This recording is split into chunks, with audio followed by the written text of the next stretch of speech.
तो क्या हालचाल सत श्री अकाल, मैं हूं नियॉन मैन एंड गाइस आज हम लोग बात करने वाले हैं इंडियाज गॉट लेटेंट कंट्रोवर्सी के बारे में। तो guys things are getting completely out of control regarding the India's Got Latent controversy. कल इस सिचुएशन से रिलेटेड एक बहुत ही बड़ा अपडेट आया from the Maharashtra cyber cell कि उन्होंने केस फाइल कर दिया अगेंस्ट दिस शो। और भाई ये केस 3-4 लोग के अगेंस्ट फाइल नहीं किया गया, 30 से 40 जन के खिलाफ किया गया। जो भी शो के लेकर फर्स्ट एपिसोड से लेकर एपिसोड 6 में इन्वॉल्व थे उन सभी के खिलाफ हुआ है। वही महाराष्ट्र साइबर सेल की तरफ से स्टेटमेंट आया है कि सब लोग को नोटिसेस भेजना हम लोग स्टार्ट कर दिए हैं एंड जल्द ही सब लोग को बुलाया जाएगा to record their statements. Of course यार, इस एपिसोड के अराउंड इतना ज्यादा कंट्रोवर्सीज हो रहा है तो ये एपिसोड डिलीट होना ही था एंड एग्जैक्टली ऐसा ही हुआ। गवर्नमेंट ऑर्डर की वजह से ये एपिसोड को टेक डाउन कर दिया गया यूट्यूब प्लेटफॉर्म में। अब अगर आप ये एपिसोड को ओपन करोगे तो कुछ ऐसा नोट लिखा हुआ रहेगा, video unavailable, this content is not available on the country domain due to a legal complaint from the government. But guys, क्या पुलिस रणवीर अलाहाबादिया के घर तक पहुंच गए? बिल्कुल उनके घर के एरिया से वीडियो वायरल जा रहा था जहां पर पुलिस ऑफिसर्स प्रेजेंट थे। तो वही लोग स्पेकुलेट कर रहे थे कि क्या पुलिस वाले रणवीर अलाहाबादिया के पास गए थे। बट जब पुलिस ऑफिसर से पूछा गया कि क्या आपको कुछ ऑर्डर्स वगैरह मिले, तब वो जवाब दिए कि नहीं, हम लोग को कोई भी इंफॉर्मेशन नहीं है रिगार्डिंग दिस। मैं बस एक बीट मास्टर हूं, तो मैं यहाँ पर अपना राउंड्स करने आया था। जस्ट सिक्योरिटी रीजंस को लेकर मैं यहाँ पर आया था चेक करने के लिए। लेकिन भाई समय रायना, रणवीर, आशीष एंड अदर यूट्यूबर्स के लिए प्रॉब्लम्स यहाँ खत्म नहीं हुई। NCW that is national commission for women की तरफ से एक प्रेस रिलीज आया था जहां पर वो ऑफिशियली सबको समन किए एक हियरिंग के लिए। इस प्रेस रिलीज में लिखा हुआ है कि Ranveer Allahbadia, Samay Raina, Apoorva, Jaspreet Singh and Ashish Chanchlani as well as show के प्रोड्यूसर्स को आना पड़ेगा फॉर अ हियरिंग क्योंकि वो लोग बहुत ही वल्गर एंड ऑफेंसिव रिमार्क्स पास किए। तो February 17 को हियरिंग होगा, सभी लोग को आना पड़ेगा। अब आशीष चंचलानी के लॉयर क्या बोले इस पूरे सिचुएशन को लेकर, उनका एक क्लिप सरफेस कर रहा है, आप खुद देख सकते हो।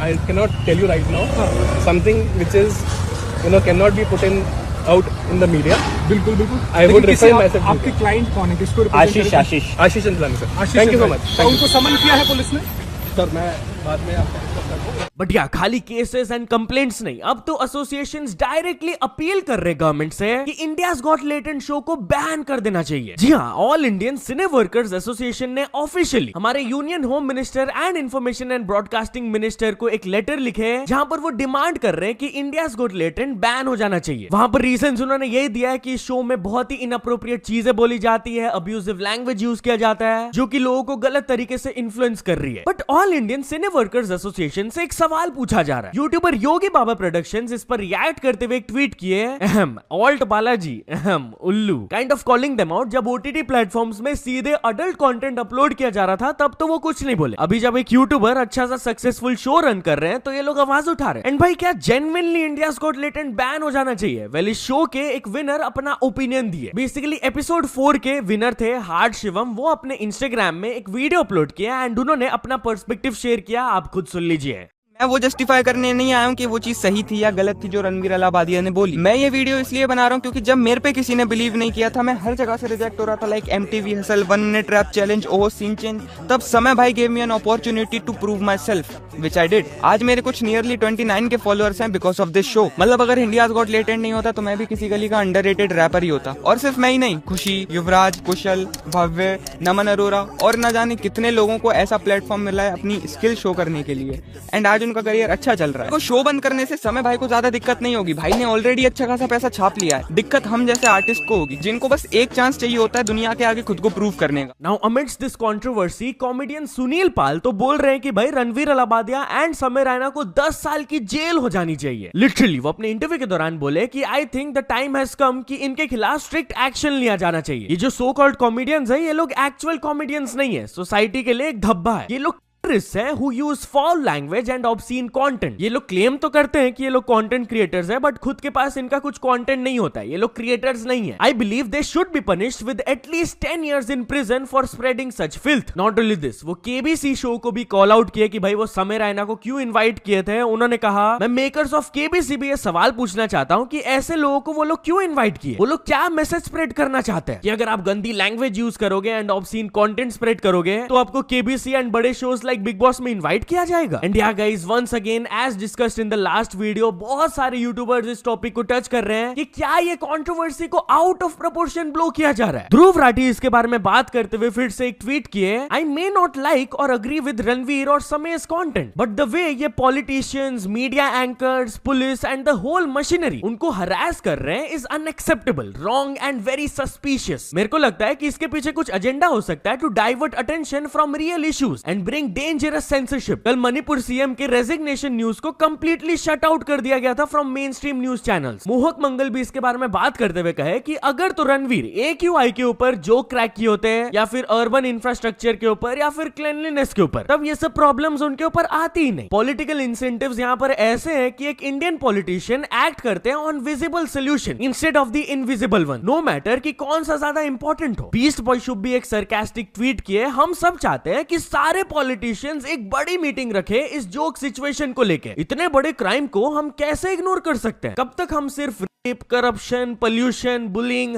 हैरेसमेंट जैसे छोटी मोटी चीजों पर ध्यान देते रहेंगे? Wake up. फिर उर्फी जावेद भी समय रैना एंड रणवीर को डिफेंड करते हुए एक स्टोरी अपलोड की, आपको अगर सर्टेन लोग पसंद नहीं है, you don't like the things that they do और से, बट क्या इसका मतलब यह है कि आप डिमांड करते हो कि उन्हें जेल जाना चाहिए? Are you serious? I don't know, Samay is a friend and मैं उनको तो सपोर्ट करते ही रहूंगी, but even the rest of the people on the panel, उन्होंने जो कहा वो डिस्टेस्टफुल जरूर था, but I don't think they deserve to go to jail for that. लेकिन भाई इस कंट्रोवर्सी को लेकर एक डिफरेंट पर्सपेक्टिव भी आ रहा है कि क्या रणवीर एंड समय रैना अपना PR एक्टिवेट कर लिए। एक ट्वीट आया था, रणवीर और समय का PR बहुत तेज रफ्तार से काम कर रहा है, कल तक आपको रणवीर और समय दुनिया के सबसे बेहतरीन लोग लगने लगेंगे। जिसको रिट्वीट करते हुए सम्राट भाई भी लिखे, मैंने कल ही स्पेस में बोला था, 24 घंटे भी नहीं हुए और शुरू हो गया PR। अरे भाई, रणवीर की कंपनी देश के PM से अवार्ड दिला दे रही है क्रिएटर्स को, अपने अच्छा PR तो कर ही लेगी। बट एनीवेज, चलिए अब आगे बढ़ते हम लोग बात करने वाले सौरभ जोशी वर्सेस बॉबी भैया के बारे में। तो सौरभ जोशी के व्लॉग्स में बॉबी भैया जो कि बहुत ही रेगुलरली आते थे, वो अचानक से उनके व्लॉग्स में आना बंद क्यों कर दिए? Well, if you don't know him, तो बॉबी भैया सौरभ जोशी के बहुत सारे पास व्लॉग्स में आए हुए हैं। इनफैक्ट वो अपना एक चैनल भी क्रिएट किए थे जहां पर वो व्लॉग्स डालना स्टार्ट कर दिए। अब बहुत टाइम से वो सौरभ जोशी के चैनल में नहीं आ रहे, तो ऑफ कोर्स लोगों के मन में ये सवाल उठ ही रहा था कि आप क्यों नहीं आ रहे हो। तो रिसेंटली एक Q&A वीडियो जब वो रिलीज किए, तब वो इनडायरेक्टली सिचुएशन के बारे में बात करते हुए ये कहे,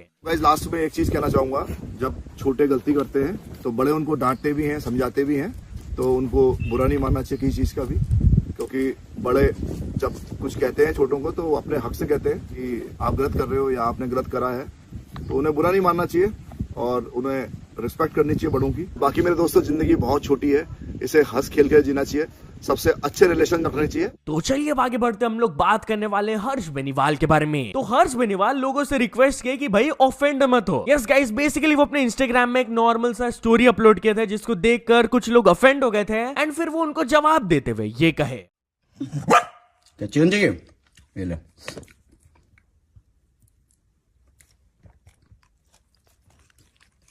चिकन 2 प्याजा। तो मैंने भी स्टोरी डाली थी एंड लोग कह रहे थे कि यार डॉग्स को मत दो, अनियन मत दो। ठीक है, मुझे नहीं पता था, मेरी गलती है, बट मैंने एक ही खिलाया था, बहुत छोटा था, और ऐसा नहीं है मैं रोज उसको प्याज की सब्जी बना के खिलाता हूँ, एक ही खिलाया था, अब से वो भी नहीं खिलाऊंगा। और दूसरी बात जो कह रहे हैं यार मैं ट्यूसडे को चिकन खा रहा हूँ, अबे मैंने डाली वो 1-2 घंटे पहले स्टोरी है, तुमने 12 बजे के बाद देखी तो मेरी क्या गलती है? हैं? अब तू उसको 3 महीने बाद देख लेगा, उस दिन नवरात्रि चल रहे होंगे, कुछ चल रहा होगा, तो तू कह देगा कि तू चिकन खा रहा है। तो ठीक है, तुमने कहते नहीं खिलाऊंगा, बट इतने नहीं तुम ऑफेंड मत हो, ठीक है? कुछ ना वसना, शेर का बालक है। तो चलिए अब आगे बढ़ते हम लोग बात करने वाले फुकरा इंसान के बारे में। तो फुकरा इंसान का न्यू शो आने वाला है। Yes guys, officially Disney Hotstar में ये अनाउंस कर दिया गया कि फुकरा इंसान एंड दिग्विजय राठी का एक नया शो आएगा जिसका नाम होगा गेम ऑफ ग्रीड। इसका प्रोमो उन्होंने रिलीज कर दिया। And talking about new things, तो भाई एल्विश यादव एक न्यू कार खरीद लिए जिसका cost is approximately 2.5 crore. Yes guys, reports के हिसाब से बताया जा रहा है कि Elvish Yadav electric version of the Mercedes G Wagon खरीद लिए हैं एंड ये उनके लग्जूरियस कार कलेक्शन में लेटेस्ट एडिशन है जिसका price is approximately 2.55 crore to 4 crore. तो चलिए अब आगे बढ़ते हम लोग बात करने वाले हैं रियान पराग के बारे में। तो रियान पराग फाइनली अपने कंट्रोवर्शियल लीक्ड सर्च हिस्ट्री के बारे में बात की है। यस गाइस, आप लोगों को शायद से याद होगा जब क्रिकेटर रियान पराग अपने यूट्यूब चैनल में लाइव स्ट्रीम कर रहे थे, तब अचानक से जब वो यूट्यूब ओपन किए थे तब नीचे कुछ एम्बैरेसिंग सर्च हिस्ट्री उनका दिख गया था। वो अनन्या पांडे हॉट एंड सारा अली खान हॉट सर्च किए थे। वेल फाइनली वो इस चीज पर अपना रिएक्शन दिए एक एफएम शो के दौरान जब उनसे सवाल पूछा गया,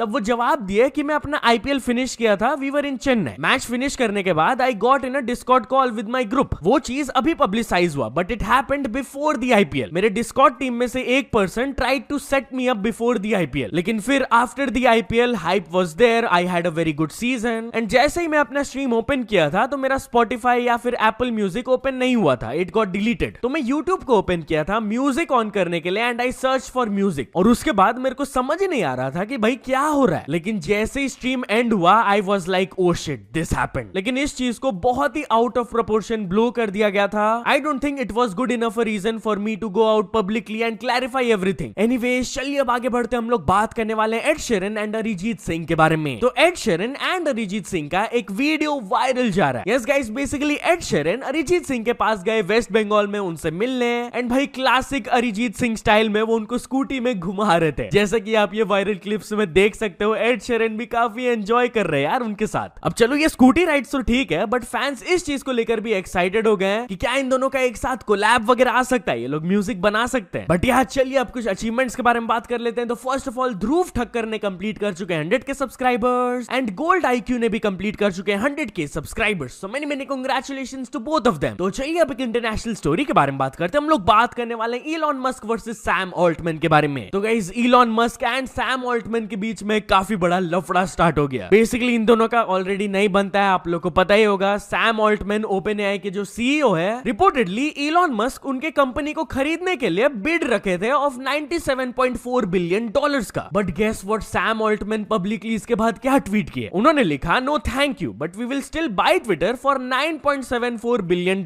इफ यू वांट। भाई उन्होंने ऑफर रिजेक्ट कर दिया, वो तो ठीक है, बट इलॉन मस्क जो कि ट्विटर को $44 बिलियन में खरीदे थे, उसके लिए वो $9.74 बिलियन का ऑफर दे रहे हैं। Kind of saying to him कि भाई ट्विटर का वैल्यू काफी ज्यादा गिर गया जब से आप आए हो। तो इसको लेकर इलॉन मस्क बिल्कुल भी खुश नहीं थे। तो इस पर वो रिप्लाई देते हुए नीचे लिखे स्विंडलर, एंड इस रिप्लाई का स्क्रीनशॉट लेकर जब एक पर्सन ट्वीट किए थे तो उसके नीचे भी इलॉन मस्क की रिप्लाई दिए स्कैम ऑल्टमैन। भाई इलॉन मस्क काफी जल्दी ऑफेंड हो जाते हैं यार, and he is very unfiltered. But चलो दोस्तों, आज के वीडियो के लिए बस इतने। अगर आपको ये वीडियो थोड़ा सा भी पसंद आया हो तो लाइक कर देना, चैनल को अभी तक सब्सक्राइब नहीं किए हो तो जल्दी से जल्दी सब्सक्राइब भी कर लेना। न्यूज सबमिशन का लिंक डिस्क्रिप्शन में, वहां से जाके आप कुछ न्यूज भेजोगे तो आपको क्रेडिट्स में मिल सकता है मेरे डिस्क्रिप्शन में। सो यहाँ से सपोर्ट करते रहना। मिलते नेक्स्ट वीडियो में, टिल देन बाय बाय।